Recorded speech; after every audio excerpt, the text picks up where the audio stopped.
sangat sederhana sekali. Yang saya pegang itu dari kata-kata Pak Edi, pede abis Bu. Yang mau obati bukan ibu tapi Allah. Jadi apapun orang datang dengan keluhan macam apapun, saya bukan seorang dokter, akhirnya saya pede. Bahkan saya kebetulan, kalau dokter bilang tadi indigo, saya juga dok. Kebetulan dulu masih kecil itu saya selalu diperlihatkan apa yang akan terjadi. Itu sebetulnya mengerikan dok. Tapi begitu saya bertemu dengan IFT, alhamdulillah itu sudah mulai lebih ke arah positif. Jadi dulu waktu masih kecil saya sedang main, itu saya selalu lari ke rumah dan mengatakan ibu saya suruh siap, nenek saya akan datang. Ternyata setengah jam kemudian betul. Sampai akhirnya, sampai dewasa gini, saya kalau melihat benda, kalau langsung di pikiran saya itu terjadi. Nah itu akhirnya saya hubungkan dengan IFT juga yang Pak Edi selalu ajarkan. Apa yang kita pikirkan itu terjadi gitu. Tapi mungkin karena ada kelebihan itu yang membuat saya akhirnya betul begitu melihat gunting, karena saya tidak sempat memindahkan, pulang dari bepergian, tiba-tiba gunting itu sudah memotong-motong rambut anak saya, potong sendiri dong. Jadi udah hancur rambutnya, dia potong sendiri gunting itu. Nah akhirnya begitu saya pelajari EFT ini, setiap apa yang saya bayangkan itu saya ungkapkan dalam bentuk doa. Akhirnya pada saat praktek selama 6 tahun ini, alhamdulillah bulan Maret kemarin saya 6 tahun Pak Edi. Ya, alhamdulillah. Oh ya, saya belum bercerita bahwa Ustadz Seneng ini teman sekelas saya, teman seangkatan saya. 4 hari kita bersama ya Bu Ustadz. Cuma saya perempuan sendirian. Nah, jadi pada saat itu saya melakukan yang luar biasanya.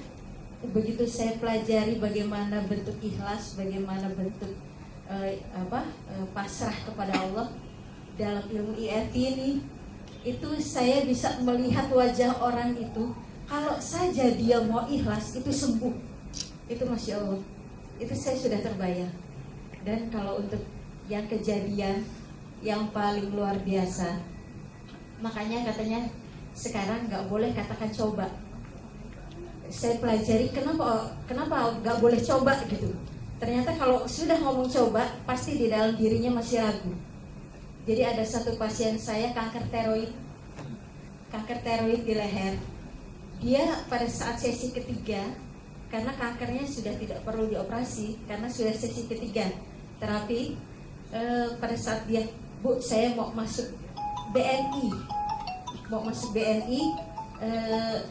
tapi saya mau coba Bu. Akhirnya saya katakan sama pasien saya, kalau katakan coba nggak usah, karena Anda punya kanker tiroid dan pasti nggak lulus. Saya katakan itu.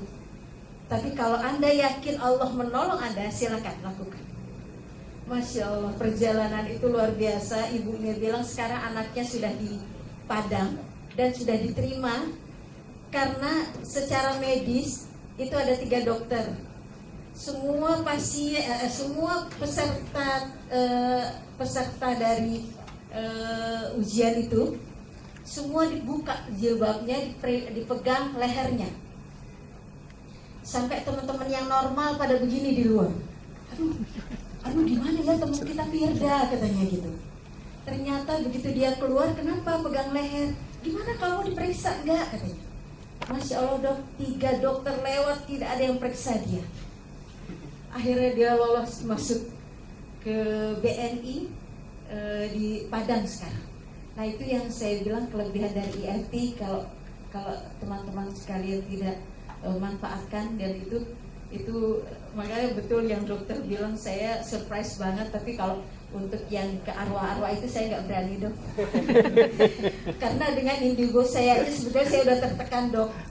Ya saya telepon dengan anak saya, terlintas rel kereta dok.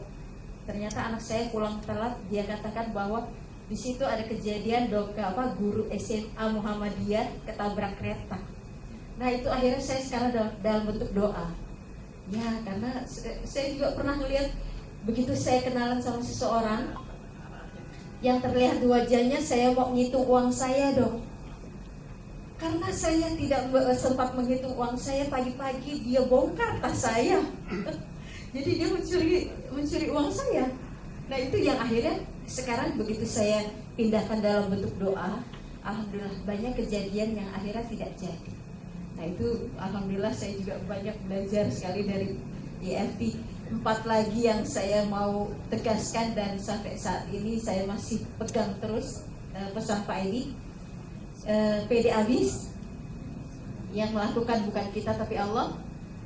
Yang kedua jam terbang, makanya saya tidak pernah berhenti. Yang ketiga kata Pak Edi, jangan pernah ditunda, jangan pernah menunda. Yang keempat, jangan pernah banyak alasan. Nah itu yang 4. Mudah-mudahan menjadi manfaat untuk kita semua pesan Pak Edi. Ya, terima kasih Pak Dokter. Ya, terima kasih Bu Nurita atas tanggapannya.